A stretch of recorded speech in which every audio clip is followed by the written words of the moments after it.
Hello, and welcome back to the show. I'm Blake Oliver. And I'm David Leary. Blake, you're out. You're in Atlanta.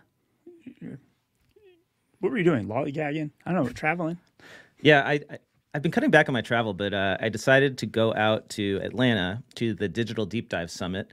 David Toth is very charismatic and invited me to come speak on how to make money with podcasting for about 50 marketing people from top 400 firms. So really great group of people, big firms. But man, it took me 2 days to go all the way to Atlanta to do a 1-hour session. And it sort of validated for me everything we're doing with Earmark, because I feel like everything we said, I was doing a session with Brandon Hall, the real estate CPA, because he has a very successful podcast with 100,000 downloads a month. Everything we said, we could have just done on a podcast and didn't have to go anywhere, right? So, I mean, it's funny though. It takes me back to this concept of inputs and outputs and valuing inputs. So let's say I was at a firm where I am doing timesheets. I'm filling out timesheets, even though I may work in, I don't know, marketing or something, I'm doing timesheets. And on that basis, I was very productive this week, right? I spent 2 days going to Atlanta to talk to people and, meet and all that stuff, right? Inputs. But what did I actually accomplish? 1 hour of actual content delivery. Very inefficient. So anyway, and there's something I just don't like about this in the sense that, it costs $1,500 to go to this thing. So like most people can't afford it. You got to spend hundreds of dollars on a hotel room and airfare, and only 50 people got to hear me speak.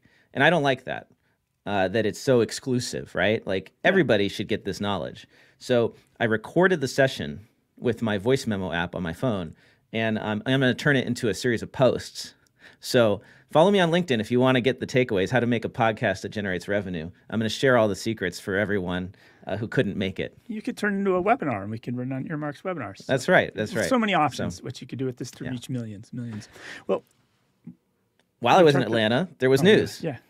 Yeah, there was news. And so you just said about like getting rich making podcasts, but really I think the bigger news, and this ties to last week's story, getting rich doing bad audits. So last week you brought up the Tingo fraud, right? Yeah. And because of that, you went on an Easter egg hunt and you found the auditor.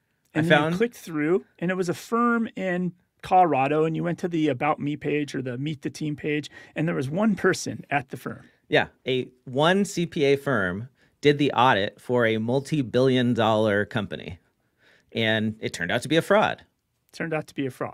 Well, and last week we also talked about the Trump SPAC. Trump went public with Truth Social. The ticker symbol's what? DJT. His initials, DJT, right? Yeah. Everything's marketed. It's actually really smart, actually. And I asked last week, well, who is the auditor? Like, how did this happen? Oh, yeah, and we didn't know, and we were going to look into it. No. So there was news this week that the auditor issued a warning that raises doubt about the company because of losses. But now we have the auditor's name, and it's BF Borges CPA PC. So I was like, well, let's go to the website. Okay, we're on BF Borgers CPA PC website. It looks like it's a nice website. Yeah. And then I went to meet our team. Mm-hmm. And I get to the team and I start scrolling. And there's only one person on the website. Ben Borgers, the only CPA at BF Borgers CPA PC. So, auditing a multi-billion-dollar SPAC deal. Yes. So immediately my radar went up. And then I went back to last week and watched the video of you talking about this last week, because I had to see, was it the same firm? Now, it's a different firm. So apparently in Colorado, hey, it's just coincidental. But I was like, oh my God, this is the same firm Blake talked about last week. But then I remembered I had another email in my inbox from Chris Vanover, listener Chris Vanover from CPA Club.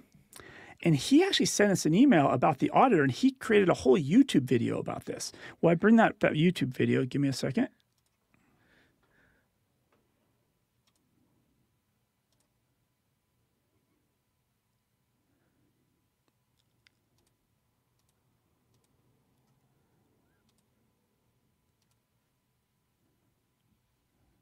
should be ready to share now. Here, I'll put it on the screen here. Oh, are There you you adding go. me to the feed? It's We're on in the feed now. Perfect. So Chris went deep, and he went really, really deep. So we're going to play some parts of this video, but he also questioned, who is this CPA firm? A going concern opinion against TMTG, casting substantial doubt about its ability to continue. So who audited TMTG? None other than BF Borgers. They've actually been the auditors of TMTG dating back to 2022 when they were a private company, and will now serve as the independent registered public accounting firm of the new public TMTG going forward. But who are they? Well, they're a firm headquartered in Colorado, and they're led by their managing partner, Ben Borgers. They have about 50 people on their team, 10 of whom are CPAs, and a staggering 96% of their total client fees were actually for issuer audits. And even Accounting Today reported that this Colorado-based auditor actually dominated the 2020 and 2021 rankings of firms bringing on the most new SEC clients. In fact, for 3 consecutive quarters in 2021, they actually topped that list. But let's find out even more about them. So I'm going to skip a little bit. So let's start with some of the publicly. So they're bigger than we thought, right? So it's one CPA on the website, but Chris is saying there's 50 people at the firm, 10 CPAs. Yeah, and I went to their LinkedIn, and there was just 9 people, and they all seem to be in the Philippines. So I don't know where Chris got his number on his video. I'll defer that he's more correct than me because he went very deep on this. Yeah, but you're right. I mean, if there were more CPAs working at this firm, you would think that there would be more than 8 people associated with the firm on LinkedIn. And like you said, a good chunk of the people are in the Philippines that are on LinkedIn. And I'm assuming if I'm a CPA at this firm, okay, I'm going to have some ego. I want to be on the Meet the Team page, right? Yeah.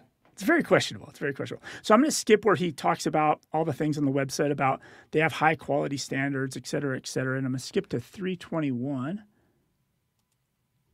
And he gets into PCAOB findings. So what you see here is an actual screenshot from the PCAOB's most recent inspection report of BF Borgers that was made public back on November 7th, 2023 for the 2022 inspection. The nice thing about the report is that it actually provides a historical snapshot too. And as you can see, Borgers is batting 1,000, but not in a good way. The PCAOB inspected 9 issuer audits in 2019 and found that 8 of them actually had Part 1A deficiencies. In other words, they didn't have sufficient audit evidence in order to render the opinion they did at the time they did. The PCAOB came back 2 years later and inspected another 10 issuer audits, but it got worse. All 10 of those had deficiencies. And so the PCAOB made another visit a year later, and this time they looked at 11 engagements, and yep, they found deficiencies in all 11 issuer audits that Borgers had performed that were selected for inspection by the PCAOB.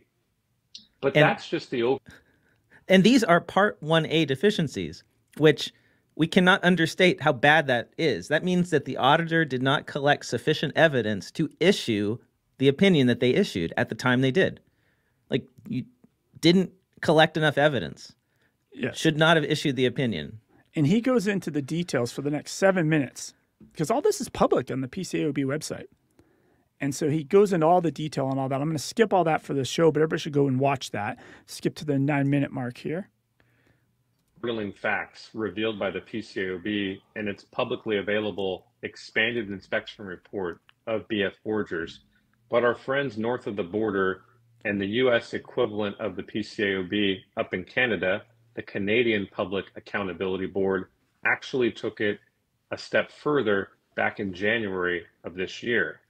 What they did was they actually banned BF Borgers from accepting new audit clients in Canada. And Canadian Accountant, in their article, shows information from Audit Analytics that talks about BF Borgers as having the distinction of acquiring the highest number of new engagements in Canada in 2022.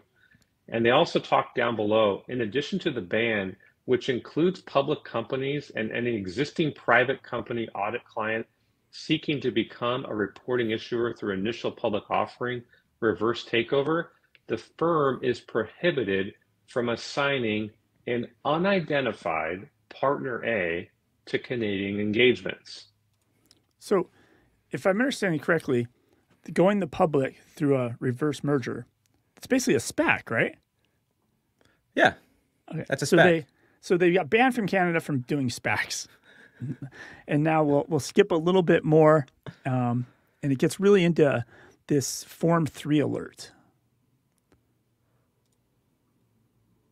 And after doing a quick auditor search of BF Borgers on the PCAOB website, I did uncover the fact that the firm recently filed a Form 3 for the purpose of disclosing certain proceedings against the firm. And as you can see here in the extract on the screen, it's the state of Colorado against none other than Ben Borgers. Let's dive into the details a bit more. So we'll skip this. So basically, they admitted the fraud and paid a $5,000 fine. Right? What was the fraud? I do not. Not fraud. Sorry, not fraud. I'm sorry. The deficiencies. Oh, sorry, okay. So the state of Colorado came after this firm. Is that what we're talking about? Yes, it's disciplinary action. Right? Okay. And fine them. And so fine them what? $5,000? $5,000. And now this all ties to, skip to 15-minute mark.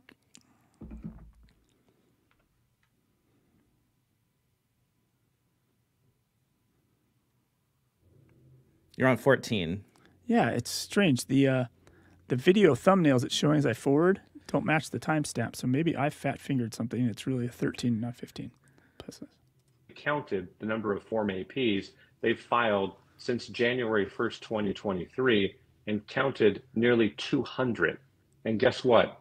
Every single one of those had Ben Borgers listed as the engagement partner. Now, we could also dig into each of these issuers and likely uncover the audit fees paid to BF Borgers. But even if we assume an extremely conservative $10,000 per issuer audit engagement, that puts total revenues from these nearly 200 issuer audits at $2 million in the pocket of Ben Borgers. So I followed the... So 200 audits in what time frame? A year, a couple years? In the last 3 or 4, because they've led, they were like the top of the SEC new filings list 2 or 3 years in a row, something like that. Okay, so they've basically, this is what I'm hearing. Okay. From this video. BF Borgers took on a massive number of SPAC audits for a small firm. They did, and not all of them may be SPAC audits. Right. They just took on a lot of audits. Yeah. And of the audits, and the same engagement partner, Borgers, on all of them, of the audits that the PCAOB inspected, almost all of them had major deficiencies to the point where the auditor should not have issued the opinion. And did the PCAOB fine this firm anything? On that, I wasn't clear on. Again, like without us watching the full video, every single thing that Chris said. Everybody should go watch the full video. But the gist of this is the revenue you make from an audit versus the fines you get for a bad audit don't matter. So, and I think you said this last week. You're like, we're in the wrong business. Right? Like we should be issuing bad audits, Blake. We'd make a lot more money. Right. So you can just take on a lot of audits. You can do a crappy job. You can make a ton of money. And the fines are just the cost of doing business. And you wonder why audit quality is so low. I was just actually listening to a Planet Money episode while I was traveling. And they did a whole episode recently about like fines as the cost of doing business. Not an audit, just in business in general. And there's a great example of a company dumping chemicals into a water supply. And the company actually had a meeting about this, and they did like a whole cost-benefit analysis, and they decided that it just made more sense to keep dumping the chemicals because of the time value of money and the amount of time it would take for the lawsuits to happen. $1 billion in 20 years is nothing. Yeah, and that's where we're at. But these fines aren't even enough to deter the conduct now. So yeah, it's like if we want to make a lot of money, David, we should just open up a CPA firm in my name, take on a bunch of audit work, do a really shoddy job of it, and get away with it for a long time. And then when we finally get inspected, the fines are just a small percentage of our total take. And we just sell our book of business. We make a bunch of money really fast, sell the book of business, and move on. Yeah. Now, Boring Accountant points out fairly that private lawsuits from stakeholders is still a concern for shady audits. Sort of. Think about it, though. How long does it take for one of those lawsuits to work its way through the system? And how much money can I, as the managing partner, extract from my firm before it ever becomes an issue, right? Like, it's way out in the future, just a cost of doing business. That, too, could be just a cost of doing business. And if you have enough insurance, will that cover your lawsuit? Probably, right? I guess it's just not enough of a deterrent, obviously. And obviously, this goes back to your bigger point of view, which is nobody cares about the financial statements or the audits because the stock's doing great, regardless. Well, and that's the crazy thing is like this DJT company got a going concern warning and people still bought it. It has nothing to do with the financial statements. It's completely separated from reality with a stock valuation that's 1,000 times earnings. It's just another use case of people don't look at the. It's GameStop for politics. That's what it is. GameStop for politics. Yeah. Well, thank you for bringing this to the show, David. I think it exposes a serious issue in the audit profession, and it just questions the whole credibility of the system.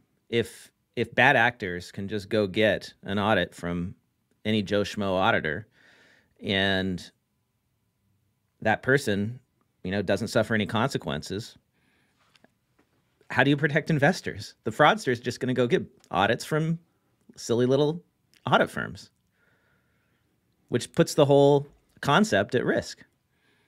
This is the problem. I get to pick my own auditor, right, as the business. So I can just go pick a bad auditor. A cheap, easy guy, right? Yeah. You're going to pick somebody who's cheap and easy. There's a real simple solution, which is don't allow companies to choose their own auditors. Come up with some sort of random selection process. I don't know, have a third party choose the auditor. There's lots of ways you could do it. But the current situation imagine if restaurants chose their own health inspectors. Would you want to eat at those restaurants necessarily? Would you trust that health inspection report? I wouldn't. Same thing with audits. Well, let's keep moving on. I think that's enough for audit for this week. Where do we go from here, David? Do we talk about app news? There was some big fundraising we should point out. Why not? Let's do it. Yeah, jump in. Startup Field Guide, AI startup Field Guide. I feel like every startup is now an AI startup. AI startup, yes. AI startup. Earmark is an AI startup. We use AI. That's true. If you have a ChatGPT subscription, you use AI. This podcast is AI now. We're an AI podcast. AI Startup Field Guide has secured $30 million in a Series B funding round. This will enable the company to develop new AI features, broaden its market presence, and expand its team. They aim to address the talent shortage in the certified public accountant sector, which is experiencing a surge in demand for advisory and audit services. That's according to a press release that was reposted on payments.com. Fieldguy CEO Jin Chang believes their AI platform will revolutionize how audit and advisory firms manage the capacity shortage, which is true. I mean, I don't know how else we're going to do it. So actually, this does tie into AI because Fieldguy is, as they say, the future of trust. And at a high level, what does Fieldguy do? So here, I'll put this up on the screen and we can take a look. Because I think if you are not familiar with this kind of tool, this is interesting. Bear with me while I get organized here. Let's see, here we go. So this is the Fieldguy website. And they have a few different products here. They have an AI platform for audit, an engagement hub, like a portal for audits, basically. Document management, request management. They have a client hub. Let's take a look at the engagement So you would, hub. if you have an audit engagement, you would use this to manage it all instead of managing it in Excel. Yeah, exactly. So, here's a screenshot, or there's a video. I'm not going to play the video, but it shows, an engagement summary with a dashboard of requests, 50%. I assume 50% of your PBC requests have been completed. Row sign-offs, 63%. Tasks, 74%. Document sign-offs, 89%. So yeah, all that stuff you would have been tracking in Excel or in some manual system. Now you have like a roll-up dashboard. You can assign tasks. It's just project management for audit, right? Yep. But like from what I've heard, most of the tools out there are pretty shoddy, and this is a modern cloud-based solution for it. So I think that's pretty neat. It really reminds me of what we were doing at Flowcast, but on the audit side. So Flowcast was close management checklist software for the team doing the financials, doing the financial close. And this is the checklist document management system for the auditors who are reviewing that information. And I've seen other apps like this getting funding recently, and it's almost just like a decade ago was finally cloud came to accounting software, right? The QuickBooks Online, Xero. And now it feels like finally the audit part of the business is starting to move into the future with cloud apps, et cetera, and finally taking that next step.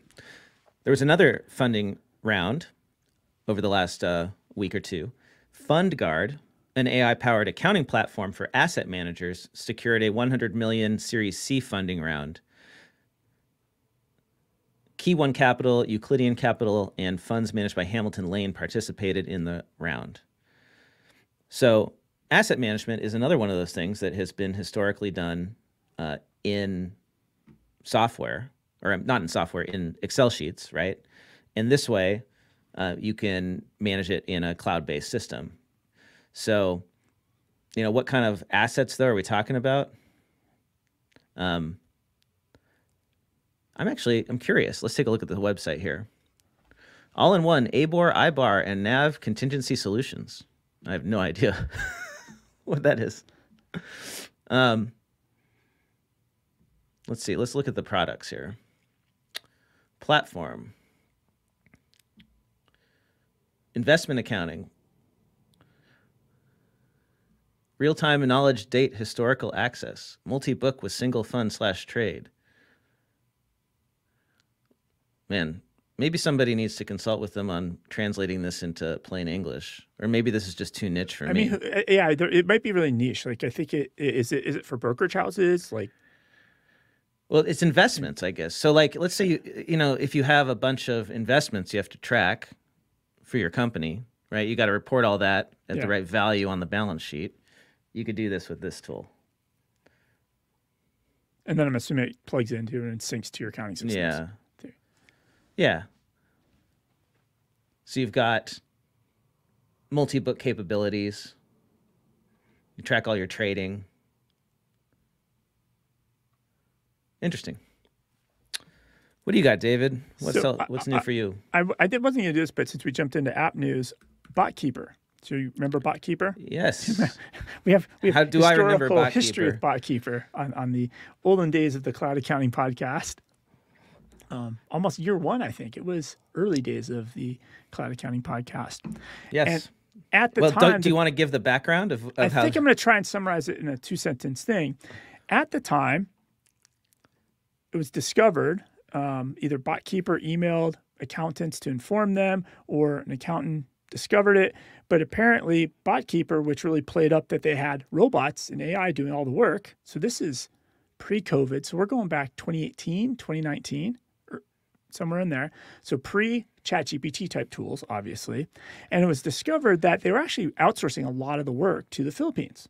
Yeah, there was no AI. It was all people in the Philippines. As Michael Lee likes to say, it was AI it was Asian intelligence. Asian intelligence. Yes. But what they've done is they just announced they launched a new product called BotKeeper Infinite.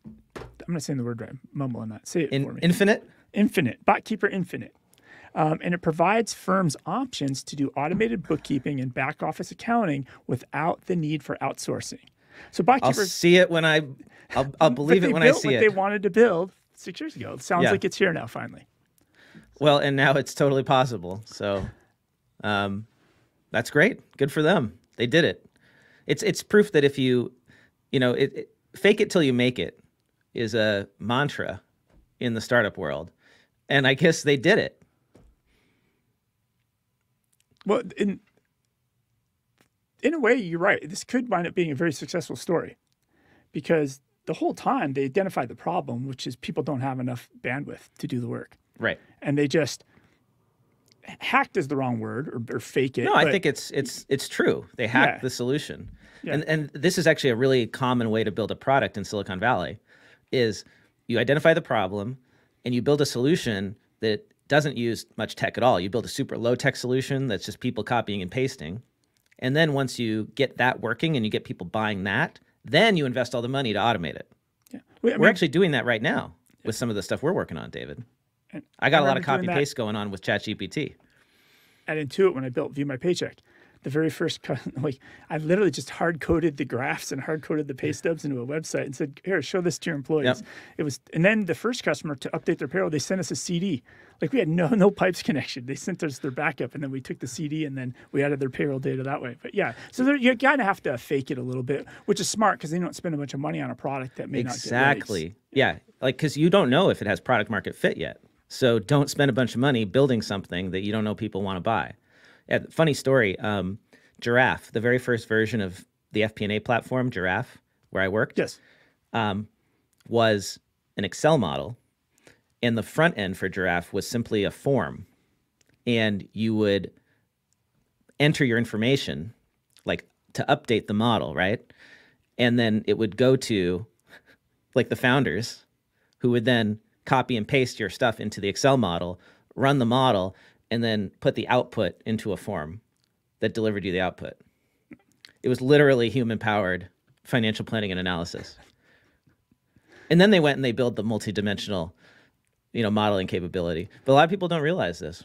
But sometimes I think that manual steps and the manual doing it helps you figure out what to build. Melio has a story like that. The first versions of Melio didn't really exist. They just used WhatsApp. And they had, hey, customer, send us a picture with WhatsApp of the bill you want to pay. And then somebody physically wrote a check and mailed it off to pay the bill. That's amazing. And it kind of started out as that. Yeah. And it's the simplest way to pay a bill and then learn, right? You learn what people value, what they need, and you build the minimum product to get that, to automate that. Another story like that is Bookkeep. Jason Richardson, he built Bookkeep, the whole thing in Airtable before it was actually an app. The whole thing functions. Like he basically built his entire company on Airtable, then turned it into a real customer-facing app after that. Wow. Well, sticking with AI and technology, I spotted this research paper about the effectiveness of using chatbots, AI, large language models, blah, blah, blah, to argue with people. Now, I have found AI to be really, really effective at helping me be more persuasive. If I want to convince somebody of something, if I want to make an argument, if I want to pitch a podcast, the way I do it now is I dictate my ideas into ChatGPT or into Claude, and then I ask it to help me compose my argument, organize my thoughts. And this study proves that it is extremely effective at doing this. Before you jump in, I just want to pause and capture this moment here for the audio-only listeners. Blake has shared on his screen the stereotypical college research paper with the abstract. It is horribly visually. I don't even know why he's sharing it, actually. But continue on. Like, you just talk about it. There's nothing visual to actually look at here. Yeah, we've got the abstract here. We've got the researchers. So this was in Italy, in Trento, Italy, and Switzerland.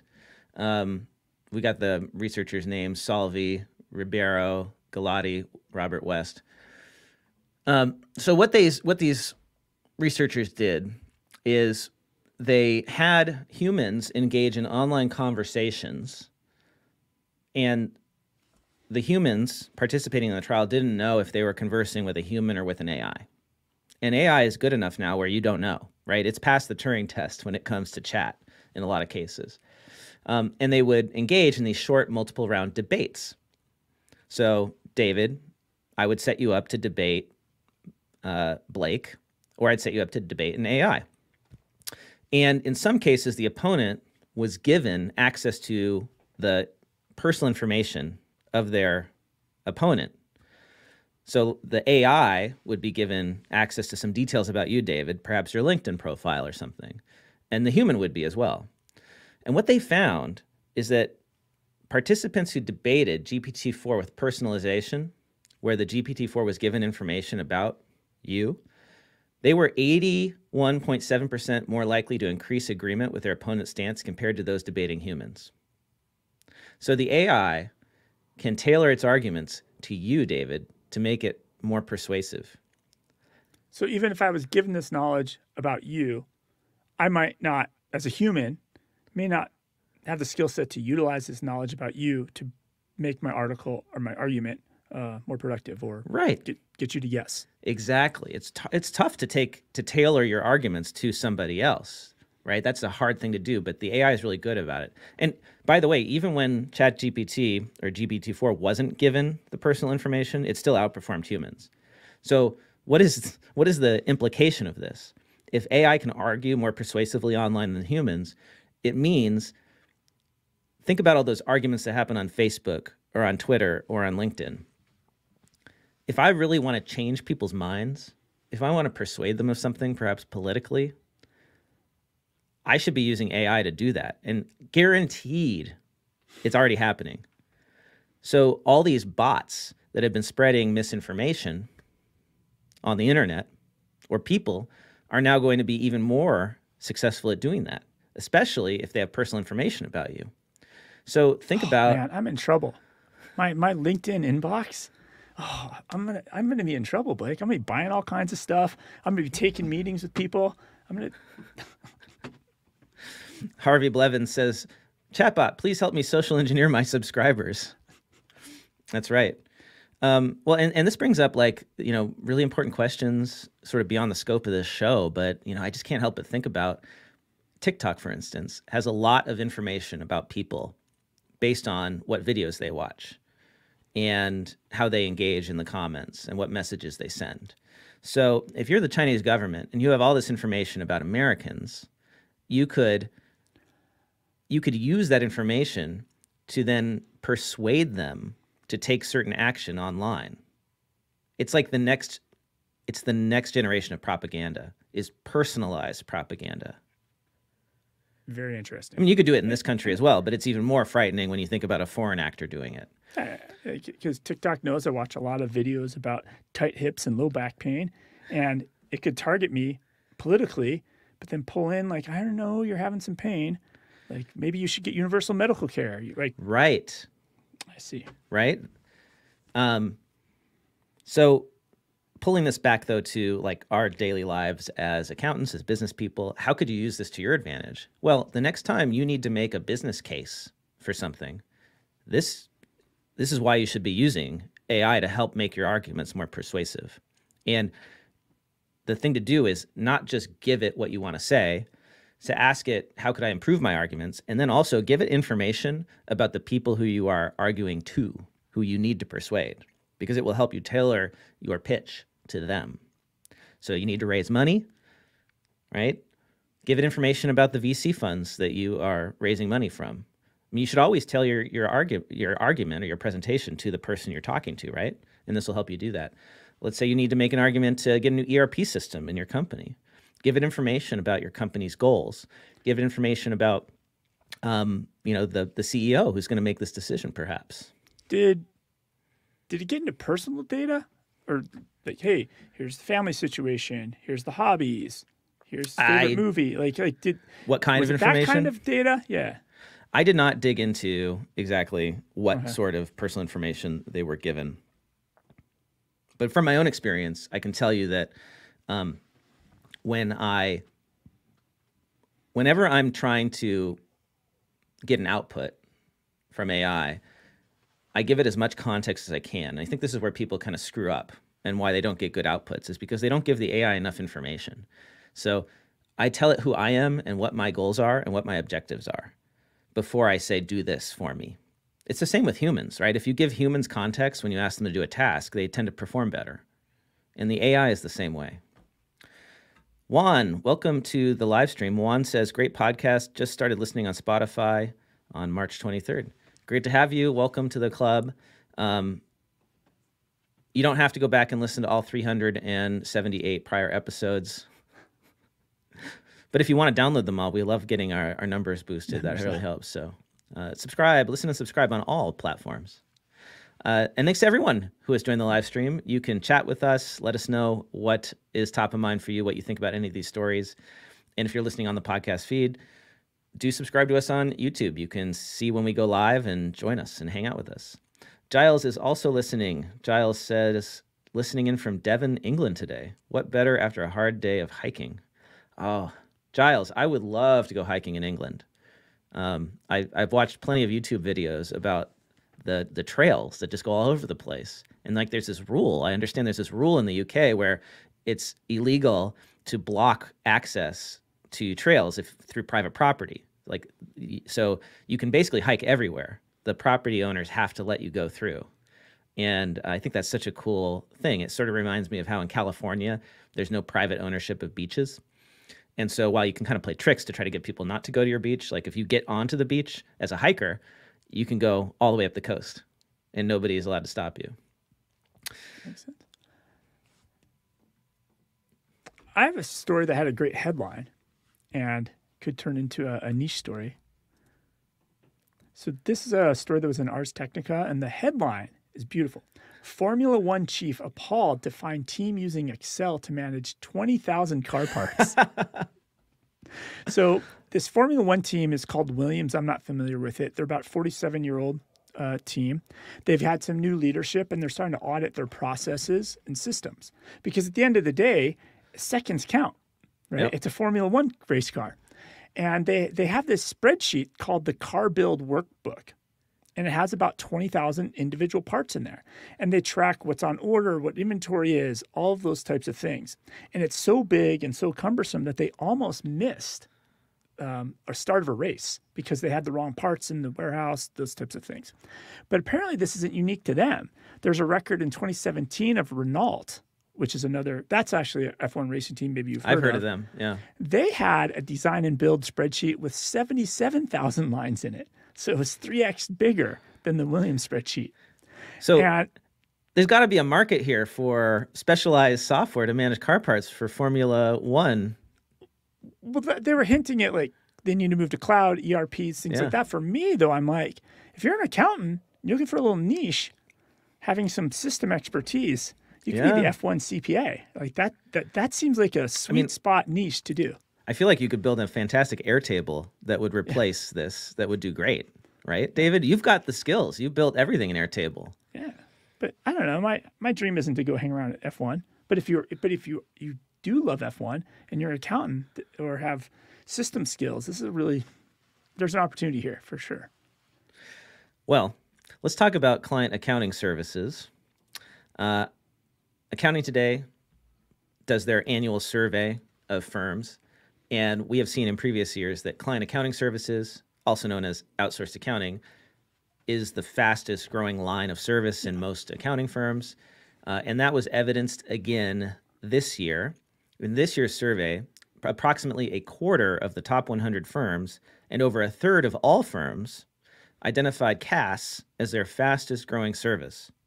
This is a significant increase compared to other service lines like Attest and M&A.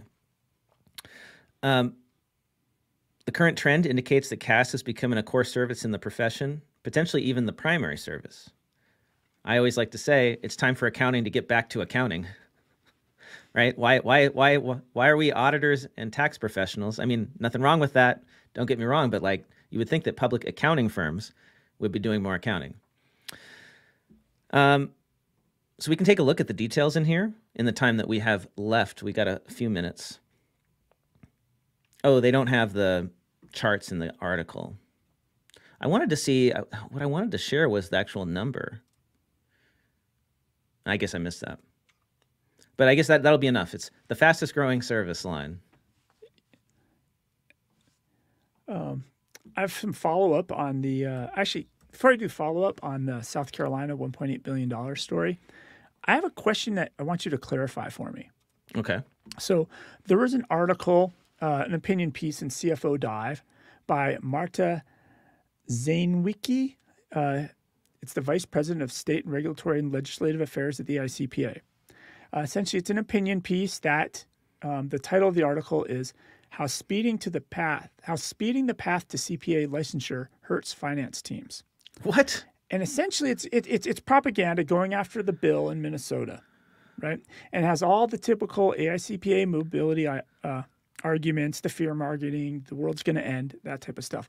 But one example in there really stuck out, and my head says it's incorrect, but I would love for you or our listeners to clarify. And it's in regards to CPAs that aren't working in public accounting. So I'll read you the quote. This type of mobility offers advantages for both CPAs and their employers. For businesses, the chief ones are time and expense. For example, accountants on a CFO's finance team can now work on projects for business units located anywhere in the country. Without the current system that allows mobility, finance leaders would be constrained when assigning CPAs to projects. That's not true. I didn't think it was true either. So Yeah. I asked Claude. And Claude basically agreed and said, these corporate accountants are typically governed by the rules and regulations of their employer rather than the state CPA licensure boards. Yeah. Well, you need the CPA to sign attest reports and to represent taxpayers in tax court. But once you're in private industry, I don't know what you need the CPA for and why mobility matters. I think that's a problem I have with opinion pieces in general, because you can publish them and put anything you want in them. Well, it's just irresponsible. It's irresponsible of the AICPA to be spreading misinformation. And I don't understand why they're doing this when they're also saying that they've got this committee that is going to make recommendations and is going to examine all the possibilities. But at the same time, you have the leadership of the AICPA clearly against what Minnesota is doing. So how can they say that this committee is going to be objective and independent when they've already clearly formed an opinion, like the executives at the AICPA have? I have a new thought on this, because the last paragraph, it talks about what you just said, so I don't have to reinstate that, but the National Pipeline Advisory Group has said nothing's off the table, including modifying the 150-hour rules.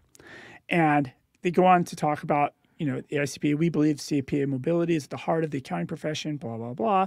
And then any changes that impact mobility must be shaped by broad consensus within the profession, not unilateral action, and informed by a thorough understanding of the cost and benefits of that approach. And if you really read between the lines on this, I think that the AICPA knows this is going to happen no matter what. This is more about control. If we're going to change and modify the 150, it has to go through us, the AICPA. This is about control. It's not about the AICPA being against 150 anymore. This is about, because if the industry bypasses the AICPA and changes this without their being in control, it's the end of the AICPA. Yeah. Right. Yeah, exactly. It puts them in a box. It makes them irrelevant, because it's the most critical issue affecting the profession is the talent shortage, and they are not leading on it. Yeah, I think that makes sense to me. So they're against it. They're going to be against it until they're for it. Until they have control over it. Yes. Right. But, at the pace they're moving, it's taken them a year and they still haven't got this survey done. Like, why does it take a year to put out a Survey Monkey? Or a Twitter survey, a LinkedIn survey. It would take 2 seconds, right? Yeah. I mean, I could do it in a day, So it's just so sad to me that, this is the problem. Most CPAs don't work in public accounting, but the AICPA is obsessed with public accounting because that's who controls the AICPA. Yeah. But 2/3 or whatever, I don't know what the number is. Most accountants are only in public accounting for a few years, and then they go off and they do other stuff. And AICPA kind of ignores them, if you ask me.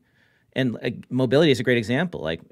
Mobility doesn't matter to me in industry. I'm licensed in California. I'm not doing anything in industry that requires the license. So I can go work in another state. And, as long as I don't hold myself out as a CPA doing services to the public, it doesn't matter, right? Yeah. So I think that's the best argument against like this whole mobility argument is really just protecting a very, very small sliver of the profession, but also a very powerful sliver of the profession. But also there's lots of ways to get around mobility now. Like firms, you know, can hire people anywhere. So let's say mobility goes away. And what does that mean? It means that the engagement partner has to be licensed in the state where the audit is happening. So if you're a Colorado CPA firm and you're auditing somebody in Nebraska, it just means that you got to get a partner who's licensed in Nebraska. It's not that hard. You go find somebody, hire somebody. Well, let them work remote, right? It's like, it's totally, remote work solves the problem. That's a good argument you haven't brought up before. Yeah. Maybe mobility doesn't matter in this world of remote work. Yeah.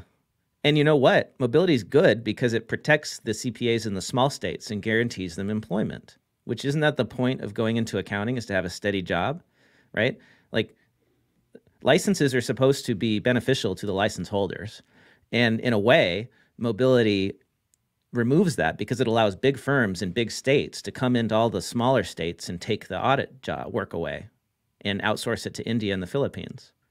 So the only effect that the AICPA's policies are having on the profession is to offshore work, to take good jobs away from Americans and give them to people who then get underpaid even in their local market because these firms are so greedy, you know, and then they do low quality audit work because there's no penalties. That's exactly what we saw with this firm in Colorado, right? Offshoring the work to the Philippines, doing low quality work.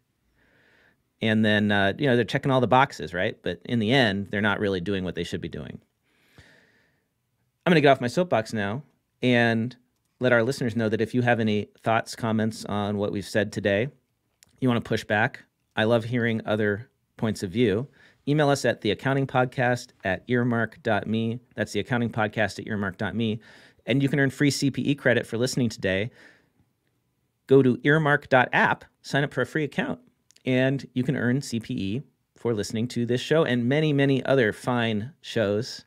Our latest course that we just put up is a new channel, Big Four Transparency, Dominic Papisco. We were talking about him last week and all the great data he's been collecting. He just did a webinar for us on Earmark Webinars about how to compensate your employees so that they'll stick around. And I think that's a great topic for any firm leader to listen to. So go to earmark.app. You can also download it on the App Store or the Google Play Store and get your continuing education for free, high quality continuing education. Do other stuff while you're listening. Be productive all the time. Get exercise. You know, don't sit in a conference room for 2 days to get your CPE. I'm going to remind everybody and drive them away from an Earmark property for a moment. This is the weekend the UK postal scandal, that television show we talked about, Mr. Bates versus the Post Office, is coming to PBS. So it goes on April 7th. It goes live. It looks like you can stream it on pbs.org. And it also looks like on Amazon Prime, you could subscribe to PBS Masterpiece for $5.99 a month. And it should be, so it's 4 episodes. If they do it weekly, you know, for $6, you could do that. I was thinking, Blake, how do we get that show into Earmark so people could watch it and then take a quiz in Earmark? Like, how do we make that happen? And we got to reach out to the producers and see if we can make it happen. David, great chatting with you as always. Great to see all of our live stream viewers. See you around. See you next week. Bye, everyone.